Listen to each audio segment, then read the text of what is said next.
네, 하나님 말씀은 누가복음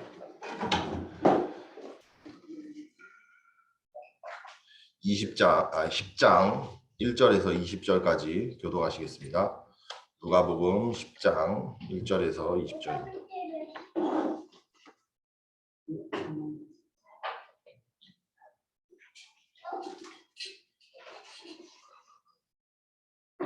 누가복음 10장 1절에서 20절입니다. 그 후에 주께서 따로 70인을 세우사 친히 가시려는 각 동네와 각 지역으로 둘씩 앞서 보내시며 이르시되 추수할 것은 많되 일꾼이 적으니 그러므로 추수하는 주인에게 청하여 추수할 일꾼들을 보내주소서 하라. 갈지어다 내가 너희를 보냄이 어린 양을 이리 가운데로 보냄과 같도다. 선대나 배낭이나 신발을 가지지 말라. 그래서 아무에게도 문안하지 말라. 어느 집에 들어가든지 먼저 말하되 이 집이 평안할지어다 하라. 만일 평안을 받을 사람이 거기 있으면 너희의 평안이 그에게 넘을 것이요 그렇지 않으면 너희에게로 돌아오리라. 그 집에 유하며 주는 것을 먹고 마시라. 일꾼이 그 싹을 받는 것이 마땅하니라. 이 집에서 저 집으로 옮기지 말라. 어느 동네에 들어가든지 너희를 영접하거든 너희 앞에 차려놓는 것을 거기 있는 병자들을 고치고 또 말하기를 하나님의 나라가 너희에게 가까이 왔다 하라. 어느 동네에 들어가든지 너희를 영접하지 아니하거든 거리로 나와서 말하라. 너희 동네에서 우리 발에 묻은 먼지도 너희에게 떨어버리노라. 그러나 하나님의 나라가 가까이 온 줄을 알라 하라. 내가 너희에게 말하노니 그날의 소돔이 그 동네보다 견디기 쉬우리라. 화 있을진저 호라시나 화 있을진저 벳세다야 너희에게 행한 모든 권능을 두로와 시온에서 행하였더라면 그들이 벌써 베옷을 입고 제에 앉아 회개하였으리라. 수산 때문에 시도는 너희보다 견디기 쉬우리라. 가버나움아 내가 하늘에까지 높아지겠느냐 음부에까지 낮아지리라. 너희 나를 듣는 자는 곧 내 말을 듣는 것이요 너희를 저버리는 자는 나를 곧 나를 저버리는 것이요 나를 저버리는 자는 나 보내시기를 저버리는 것이라 하시니. 70인이 기뻐하여 돌아와 이르되 주여 주의 이름이면 귀신들도 우리에게 항복하더이다. 예수께서 이르시되 사탄이 하늘로부터 거기같이 떨어지는 것을 내가 보았노라. 내가 너희에게 뱀과 전갈을 밟으며 원수의 모든 능력을 제어할 권능을 주었으니 너희를 해칠 자가 결코 없으리라. 그러나 귀신들도 너희에게 행복하는 것으로 기뻐하지 말고 너희 이름이 하늘에 기록된 것으로 기뻐하라 하시니라. 아멘. 오늘 제목은 남은 자, 순례자, 정복자입니다. 우리가 영적인 눈을 뜨고 보면 올바른 해석을 할 수가 있습니다. 영적인 눈을 뜨지 못하면 문제를 바르게 보지 못하고 많은 갈등과 어려움에 운명에 결국에는 끌려갈 수밖에 없는 인간입니다. 그러나 영적인 눈으로 우리가 나를 보고 또 문제를 보고 현실을 본다면 하나님의 말씀을 깨닫고 올바른 해석을 할 수 있게 되는 것입니다. 영적인 눈을 뜬다 하면 모든 문제가 바로 창세기 3장의 문제에서부터 시작되었다 하는 것입니다.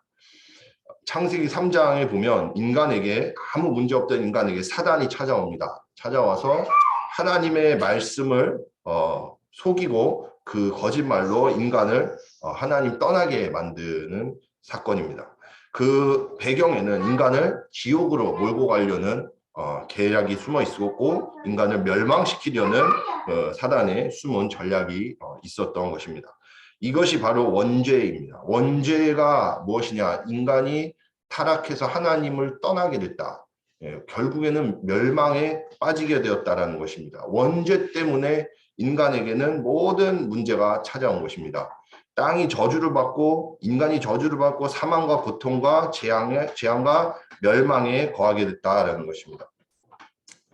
인간의 이런 문제가 언제까지 지속되느냐? 로마서 3장 10절 23절에 모든 사람이 죄인이다 했습니다. 모든 사람이 다 의인이 아니라 한 명도 빠짐없이 다 죄에 속해 있다. 죄인이다. 라고 말씀합니다. 모든 사람은 절대 불가능해 이런 운명 가운데 빠지게 된 것입니다. 이게 운명이라는 것이죠. 운명은 사람이 노력해도 빠져나올 수 없는 그러한 것입니다. 그래서 정신병, 또 마약과 중독과 타락과 멸망, 실패가 인간에게는 자연스럽게 찾아온다는 것입니다. 아무리 노력을 해도 빠져나올 수 없는 운명의 문제이기 때문에 그렇습니다. 이러한 창세기 3장의 완전한 절대 불가능의 문제에 빠진 인간을 하나님은 절대 진리 되시는 여자의 후손을 약속하셔서 구원하시기로 계획하신 것입니다. 처음 아담과 하와가 원죄를 지었을 때 바로 하나님은 뱀에게, 사단에게 여자의 후손이 내 머리를 상하게 할 것이다 하셨고, 여자의 후손이 구원할 것이다, 우리의 구원의 길 되신다 라는 그 약속을 바로 주신 것입니다. 그래서 예수 그리스도, 바로 그분이 유일한 메시아, 구원의 길이시요 유일한 길이시요 진리시요 생명이시라는 겁니다.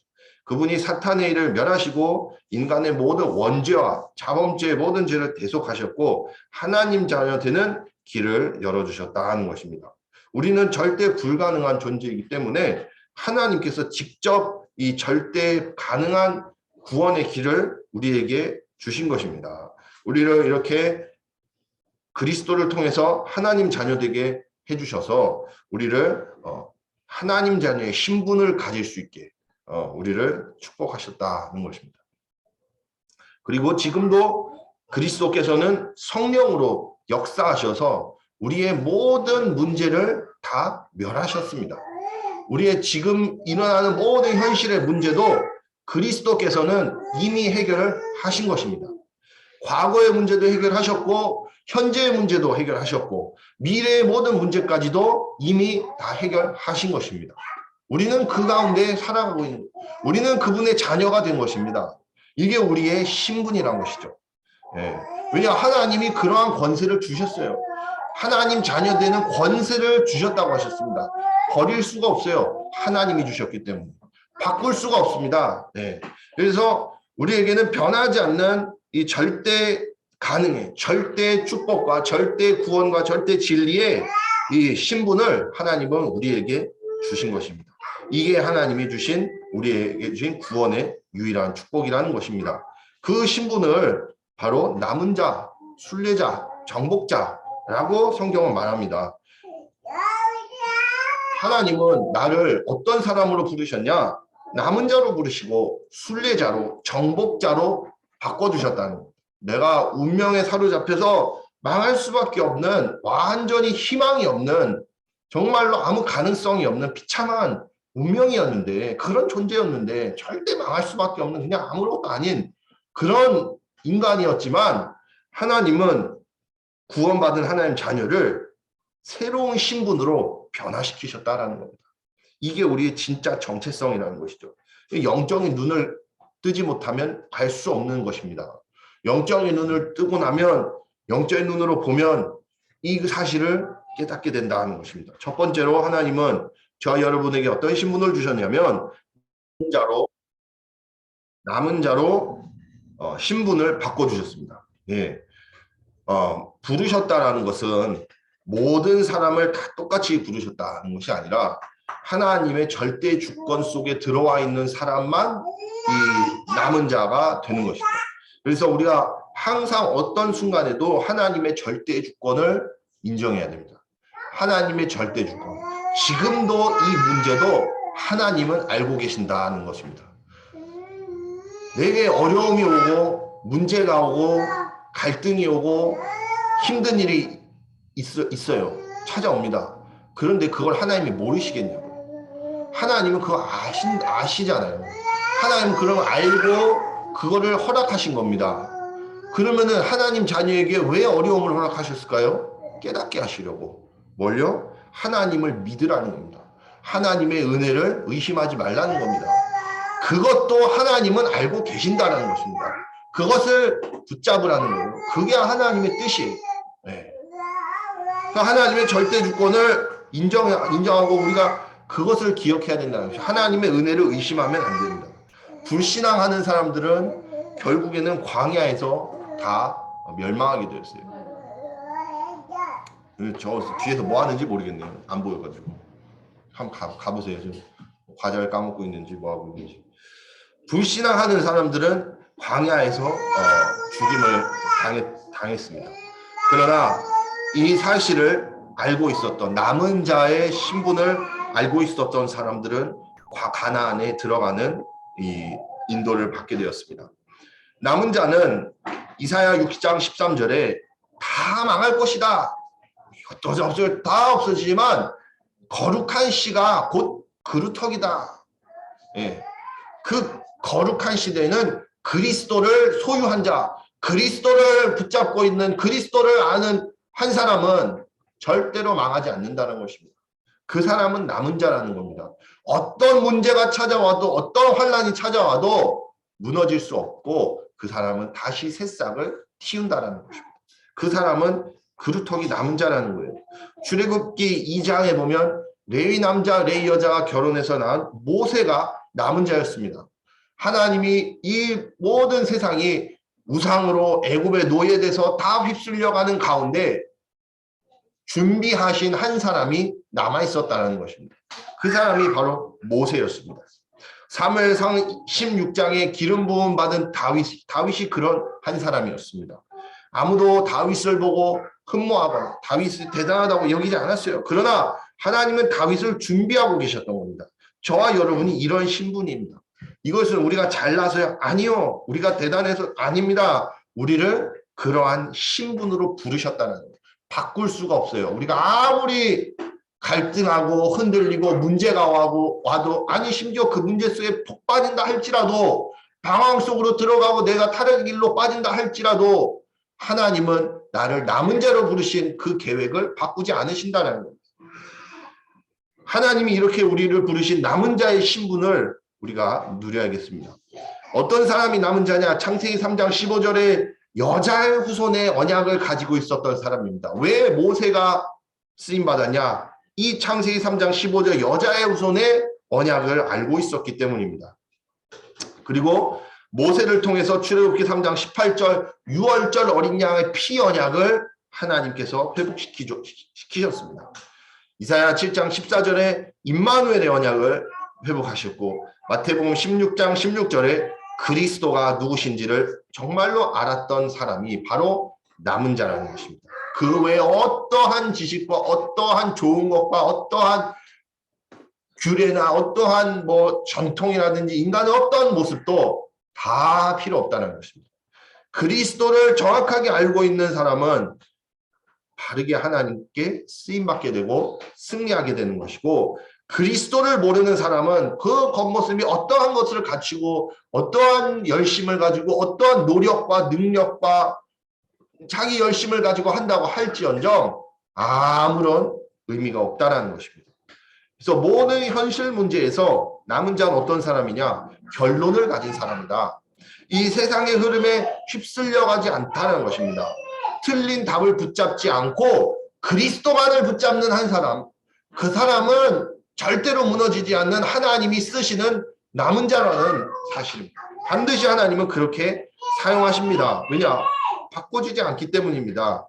홍수와 소돔과 고모레 반드시 바벨론, 애굽, 로마 모든 이 세상은 반드시 심판의 시간표가 있습니다. 멸망의 시간표가 있거든요. 반드시 그 마지막 때가 와요. 오늘 성경 말씀에 누가복음 10장에 예수님이 뭐라고 말씀하셨냐? 하나님의 나라가 온다라고 얘기해라. 하나님의 나라 가까이 왔다. 네. 하나님의 나라가 오면 심판이 있을 것이고 그때는 모든 것이 이게 심판받는 그 시간표가 온다라는 거예요. 반드시 그때는 있다라는 겁니다. 언젠지 모르지만 그때가 가까이 오고 있다라는 거예요. 근데 반드시 그래 왔잖아요. 소돔과 고모라도 그랬고 바벨론 지금 뭐가 됐습니까? 바벨론 아무것도 아니게 됐거든요. 당시에는 바벨론이 상상을 초월하는 그런 강국이었다고 하잖아요. 근데 지금 뭐가 있습니까? 로마도 마찬가지예요. 로마 뭐가 남았습니까? 애굽도 마찬가지예요. 애굽 뭐가 남았습니까? 아무것도 남지 않았거든요.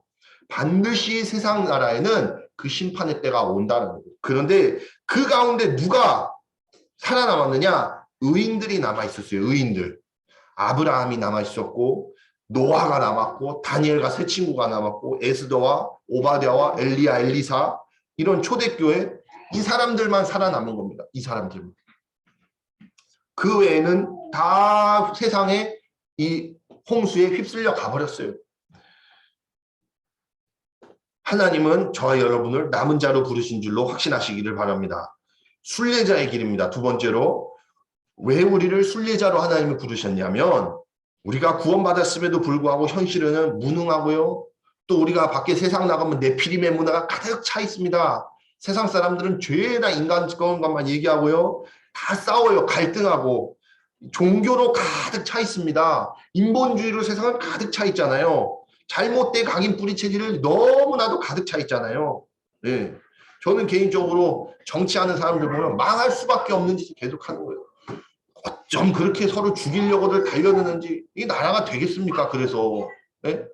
우리 애들이 자라나는 청소년들 뭘 보고 배우겠어요? 정치인들 보면서 어른들 보면서 죄다 싸우기만. 그게 왜 그러냐? 이 세상의 흐름이 그렇게 가는데 우리를 하나님은 그 가운데서 순례자로 부르셨다. 순례자로. 그 가운데서 우리를 살리는 길, 살리는 그 길로 가는 순례자의 길을 걸어가게 하셨습니다. 그래서 나를 살리는 길, 나를 살리는 이 시스템으로 우리를 인도하시는데 그게 바로 예배요, 말씀이요, 기도라는 것입니다. 우리를 말씀 깊은 기도 속으로, 깊은 말씀의 묵상 속으로 하나님은 들어가게 하시는 겁니다. 그때 우리가 살아남는 거예요. 우리가 언제 살게 되느냐? 깊은 기도 속으로 들어갈 때, 깊은 말씀 속에서만 우리 영혼이 살아나게 돼요. 다른 것으로는 우리를 살릴 수가 없게 되는 것이죠. 이게 하나님이 우리에게 주신 축복입니다. 순례자가 어려운 것이 아니라 축복이에요. 왜냐? 이게 신분이기 때문에 바꿀 수가 없어요. 아무리 내가 딴 거 많이 해봐야 내 영혼을 채울 수 있는 것이 없거든요. 다 헛고생이잖아요. 나를 살릴 수 있는 것은 하나님 말씀밖에 없고 하나님 바라본 깊은 기도밖에 없는 것이 그게 축복이라는 겁니다. 그게 감사한 거예요. 그게 우리의 신분이라는 겁니다. 신분. 하나님이 우리를 부르셨을 때부터 그렇게 살 수밖에 없는 백성으로 부르셨어요. 이스라엘 백성이 광야길 가는 동안 새 절기를 주신 이유는 이스라엘이 살 수 있는 그 길을 주신 겁니다. 그게 축복이에요. 아, 예배 지겹고, 아, 기도하기 힘들고요. 그 사람은 망해버려. 이미 그 사람은 힘이 빠져버린 것이죠. 아주 어려운 가운데 처해 있는 것이죠. 그 사람, 하나님의 백성이라면 살 수 있는 길은 예배 드리는 것밖에 없고, 말씀과 기도의 깊은 묵상으로만 우리 영혼을 살릴 수 있다는 것입니다. 세 번째 하나님이 우리에게 주신 큰 축복은 바로 하나님이 우리 신분 자체를 뭘로 부르셨냐? 정복자로 부르셨다는 것입니다. 이게 하나님이 우리에게 주신 가장 큰 축복이라는 것입니다. 이게 우리의 신분이라는 거예요. 하나님 우리를 어떤 사람으로 부르셨냐? 정복하는 사람으로. 에스겔 37장에 나오는 대로 에스겔 선지자를 마른 뼈들이 가득한 골짜기로 인도하셨습니다. 그런데 그곳에 하나님은 이 마른 뼈들을 보고 물어보셨어요. 에스겔 선지자한테 이 뼈들이 살겠느냐? 그런데 하나님은 뭐라고 하시느냐? 이것이 뭘로 만드냐? 말씀을 대어내라. 말씀을 대어내라. 하나님의 말씀을 대언할 때 그 마른 뼈들이 살아나는 역사가 일어나게 된다는 것입니다. 우리가 어떻게 현장을 정복하겠습니까? 복음 전하는 것밖에 없어요. 말씀을 선포하는 겁니다. 말씀을 증거하는 거예요. 예, 그때 하나님의 성령의 역사가 일어난다는 것입니다. 왜냐? 하나님은 말씀으로 역사하시기 때문에 그렇습니다. 이러한 축복을 우리가 받았습니다. 우리가 힘으로 정복하는 거 아니고 능으로, 우리의 능력으로 결코 하는 것 아닙니다. 우리는 하나님의 성령으로만 우리 현장을 정복하는 그러한 정복자로 하나님 우리를 부르셨습니다. 스가랴 4장에 이는 힘으로도 안 되고 능으로도 안 되고 오직 나의 영으로 되느니라. 하나님의 영이 우리와 함께 하셔서 우리를 통해서 역사하시고자 우리를 부르신 겁니다. 여기에 감사하시기를 바랍니다. 내가 전도자다. 나를 부르신 거 이거 너무 감사한 거예요. 왜냐? 하나님이 나를 통해서 역사하시겠다는 거예요. 부족하죠? 하나 상관없어요. 아무런 일도 상관없어요. 왜냐? 하나님이 그렇게 하시겠다라고 하는데 그게 뭐가 방해가 되겠냐? 내가 모습이 방해되겠습니까? 내가 이런 성격이고 저런 성격이고 내가 이런 부분이 있고 이게 방해가 되겠냐고요. 일도 방해 안 되고 다 알고 계시다는 거 하나님. 전혀 문제가 되지 않습니다. 왜냐? 요한복음 19장 30절에 그리스도께서 다 이루셨다 하셨을 때는 과거, 현재, 미래 모든 문제를 다 이루셨다. 그분이 지금도 살아 역사하셔서 우리를 통해 역사하시는 겁니다. 그래서 우리가 그 하는 일을 뭐 어떻게 합니까? 하나님의 형상대로 하는 것입니다. 그래서 결론은 남은 자, 순례자, 정복자는 하나님이 우리를 부르신 뜻과 계획입니다. 뭘 잘해서 아니요, 뭘 잘못해서 되고 말고 절대로 아닙니다. 우리를 신분 자체를 바꿔주셨기 때문에 우리를 하나님은 남은 자, 순례자, 정복자로 사용하시려는 겁니다. 그게 하나님의 계획이에요. 반드시 되어질 언약이라는 겁니다. 내 문제, 내 상태, 내 모습 상관없다는 겁니다. 그것과 하나도 상관없이 하나님은 지금 나를 어떻게 인도하고 계시느냐? 남은 자로 바꾸고 계세요. 순례자로 만들어 나가시는 거예요. 정복자로 우리를 훈련시키는 과정이라는 거예요. 그렇기 때문에 하나님이 우리를 바꿀 수가 없다는 거예요. 우리는 지금 이미 남은 자요, 순례자요, 정복자라는 거예요. 잘 안 되는데요? 상관없어요. 그래도 하나님은 나를 통해서 남은 자의 역사를, 순례자의 역사를, 정복자의 역사를 이루어 나가시는 겁니다. 그리고 하나님의 시간표에 반드시 그 증거를 이루신다는 겁니다. 이게 하나님 자녀에게 주신 신분이에요. 그래서 우리가 할 것은 아멘으로 이 언약을 받는 것입니다. 이 말씀에 감사하고 깊은 묵상 속으로 들어가는 것뿐입니다. 그래서 저와 여러분이 남은 자, 순례자, 정복자의 신분을 붙잡고 어떤 문제 속에서도 하나님의 절대 가능의 길, 오직 그리스도 하나님 나라, 오직 성령의 비밀을 붙잡고 누리는 모든 성도님들 되시기를 바랍니다. 기도하시겠습니다. 전능하신 하나님 아버지께 감사를 드립니다. 절대 해결할 수 없는 불가능의 이 모든 운명을 하나님께서 직접 그리스도를 보내셔서 완전히 다 해결하시고 우리를 완전한 하나님 자녀의 남은 자요, 순례자요, 정복자의 신분으로 다시 태어나게 하시는 데 감사를 드립니다. 우리를 통하여 하나님의 뜻과 계획이 온전히 성취되게 해 주시옵시고 우리를 방해하는 모든 불신앙의 세력과 어둠의 흑암 권세들은 나사렛 예수 그리스도 이름으로 무너지게 하시며 우리에게 오직 그리스도의 하나님 언약이 깊은 뿌리를 내려 날마다 묵상하며 깊은 하나님과의 교제 가운데 응답 누려 인도받는 주의 자녀들 다 될 수 있도록 성령께서 역사하여 주시옵소서. 감사드리오며 살아계신 주 예수 그리스도 이름으로 기도합니다. 아멘. 주기도문 하시겠습니다. 하늘에 계신 우리 아버지여 이름이 거룩히 여김을 받으시오며 나라의 마옵시며 뜻이 하늘에서 이룬 것 같이 땅에서도 이루어지이다. 오늘날 우리에게 일용할 양식을 주옵시고 우리가 우리에게 죄 지은 자를 사하여 준 것 같이 우리 죄를 사하여 주옵시고 우리를 시험에 들게 하지 마옵시고 다만 악에서 구하옵소서. 되게 나라와 원사와 영광이 아버지께 영원히 싸움나이다. 아멘.